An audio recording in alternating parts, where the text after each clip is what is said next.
సాంఖ్యయోగం శాంతి ఎవరికి లభించగలదో ఈ శ్లోకంలో తెలియజేస్తున్నాడు భగవానుడు.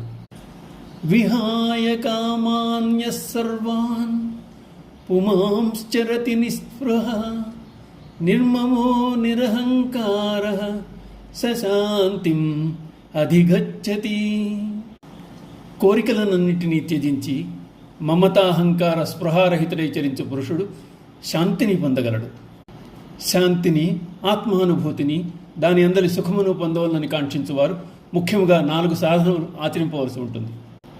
1. సమస్తమైన కోరికలను త్యజించుట. 2. కోరికలందు శబ్దాది విషయములందు ఏమాత్రమో అభిలాష లేకుండా ఉండుట. 3. అహంకారమును పారద్రోలుట. 4. మమకారము లేకయుండుట, ఉన్నచో విసర్జించుట. ఈ 4 సాధనములను అనుష్ఠించిన వాడు పరమశాంతిని పొందగలడు. అట్లు చేయని వారు లౌకిక బంధములందు తగులుకొని దుఃఖములను అనుభవిస్తూ ఉంటారు. ఏషా బ్రాహ్మీ స్థితి పార్థ నైనాం ప్రాప్య విముహ్యతి స్థిత్వా స్యామంతకాలేపి బ్రహ్మ నిర్వాణం రుచ్యతి. అర్జున, ఇదియే బ్రహ్మప్రాప్తి నందిన పురుషుని స్థితి. ఇట్టి స్థితిని పొందిన యోగి ఎన్నడూ మోహితుడు కాడు.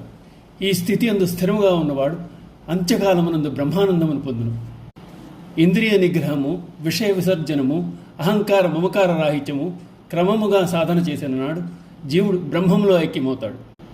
కీటకము భ్రమరముగా ఎలా మారుతుందో అలాగే జీవుడు బ్రహ్మస్వరూపమును సంతరించుకుంటాడు. ఇదే బ్రాహ్మీ స్థితి. అట్టి స్థితికి చేరినవాడు తిరిగి మోహరూప ప్రపంచానికి రాడు, సంసార బంధాలందు చిక్కుపడ్డు.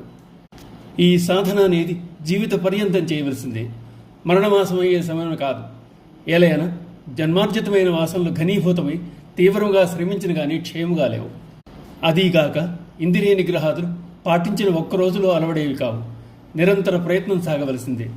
వీటి సాధనకు ఆరోగ్యము, బలము మొదలగు వాటి సహకారం కూడా అవసరం. అందుచేతనే బాల్య యవ్వనములు ఆధ్యాత్మిక సాధనకు సరియైన సమయం అని చెప్పబడింది. ఓం నమో భగవతే వాసుదేవాయ.